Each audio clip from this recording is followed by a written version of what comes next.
Diogo, a win, it felt like a comfortable win to those who were watching. How did it feel to those who were playing? Hi. Yeah, I think it was a good win. The team was needing a clean sheet as well. We scored 3, could have scored more. So I think in the end it was a great game from our point of view.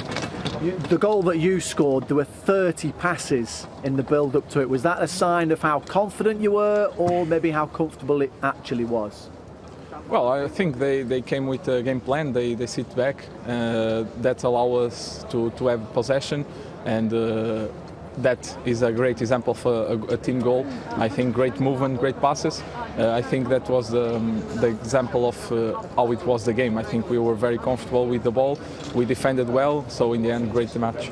You're clearly enjoying your time so far here at Liverpool. It doesn't seem like you can stop scoring. You've become the first player in Liverpool history to score in each of his first 4 top-flight appearances. How does it feel to be part of history already?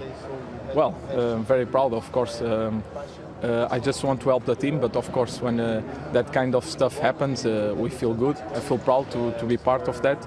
I just want to keep on going, and the team keep winning matches. That's the most important.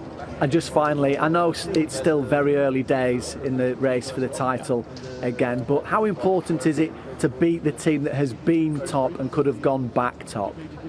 Well, it's really important, not just today. It's really important to keep adding points. It's a long season. There's a lot of games, so we can do our best, and that is winning game by game. What a signing he is already proving to be into that Champions dressing room. As I say, 8 goals in just 12 games. He's already got a Champions League hat-trick to his name, and as he was told there, first person ever to score in his first 4 home top-flight games for the club. It's a brilliant start. When you go to a new club, that's all you want. You know what I mean? To get 8 goals in 12, it's like, obviously, it's unbelievable. You just want to get off and running. But what he's done, I was just saying to Alda, he's gone into a dressing room and he's surrounded with excellence.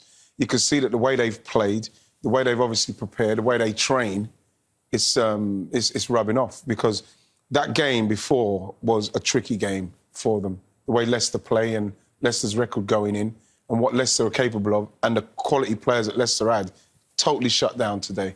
That was just imperious for me. Well, I said before the game I expected Leicester to cause Liverpool problems this evening. With their 100% away record, the teams that they've played, City and Arsenal included, and Leeds and West Brom, I thought we would have seen a lot more from Leicester this evening. But the reason why was because of Liverpool, how prepared they were, and Leeds and West Brom. I thought we would have seen a lot more from Leicester this evening. But the reason why was because of Liverpool, how prepared they were, how well they played, how well the players that came into the team and slotted in with ease.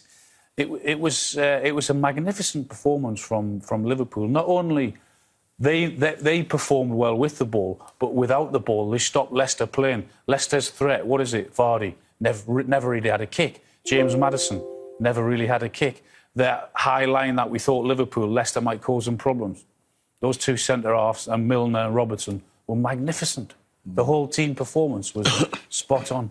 Yeah, to be honest, I'm not sure what more you can say about them. I've got to say, I'm absolutely delighted for Roberto Firmino, simply because the way he plays. He always does what he does in what he does for Liverpool. And there's not many other players in the Liverpool squad can do what he does when he comes off and links. His link-up play and touch today was magnificent. Of course, James Milner should get credit for what he's done, Jota for what he's done today, but as well, what Firmino done today, and got the goal in the end, because he had a chance there, what came on the post, where you're in there, you had to kind of laugh and say, what is going on with him? But, you know, for him to get his goal in the end is brilliant and deserved.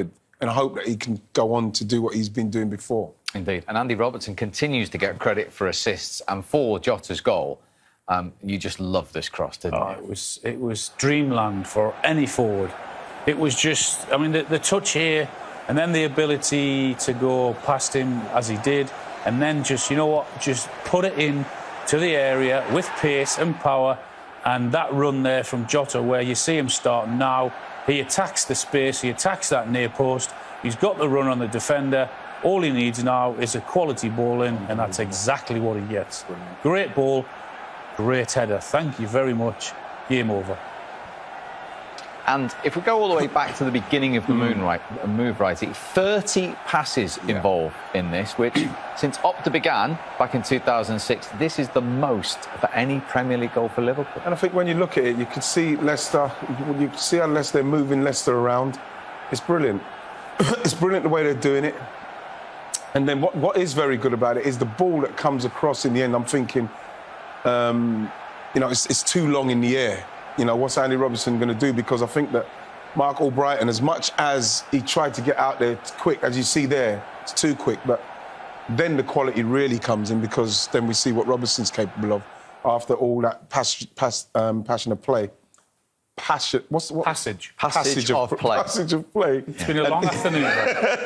And then for him to cut in like that. But what's good about that, about Jota just getting into the area, and Robertson just whipped that into an area where a forward should be.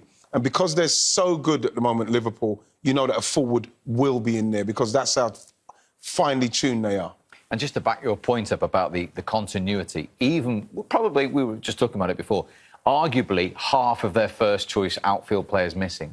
And yet the players that come in can produce a move like that for a goal like that. Yeah, 3 of the back 4 would have definitely played.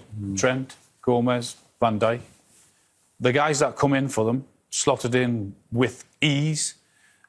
Jota came in, as I said. Milner, I thought, was superb. Williams. So all of the players that have been under pressure to perform, because all the talk has been about the injuries that Liverpool have sustained, and can they go out and perform and go and get that title again? They've seen Tottenham put in an impressive performance, go top. They've seen Chelsea put in an impressive performance, and the title talk maybe have switched to, can they do it? Well, that's Liverpool's answer this evening, to say, yeah, we've got injuries, we've got problems, but what an answer to give out, and a message to give out to the rest of the Premier League, to say, all right, we might be struggling with injuries, but look at what we've got coming in. And let's look once more at Jota, because the irony was, when he signed, a lot of people thinking he wouldn't play a lot because of the front 3, and actually, because of circumstances, he's featured an awful lot. Well, when he signed, firstly people said, wow, yeah, I see that, simply because of the calibre of player he was. And when you look at Wolves and what Wolves are doing at the minute without him, you're thinking to yourself, yeah, you can see where he's missed. But for him to come in like he did and hit the ground like he has, all what's happened is it's just enhanced the ability that he's got. Now, he's in a club and a team where it's amplifying what he's already got. So you're seeing it more now. Look at the way he went through here. He should have scored another goal there. Unfortunately, he just kind of missed kick there. But everything what he's doing, he done at Wolves, but now he's with better players, with better movement around him. It's just, all it's going to do is just take him to the next level. That's all what's going to happen with him. And that's why we highlighted him at the start, because he gets himself in positions where he's got space. Look how he attacks. He's attacked that like a centre forward. He plays like a winger as well. He can get back and defend. He can take people on. He can do everything. It's an inspired signing. He's just slotted in with ease. He's gone into a well-oiled machine at Liverpool Football Club. And he's just taken to it with ease. No problem, full of confidence.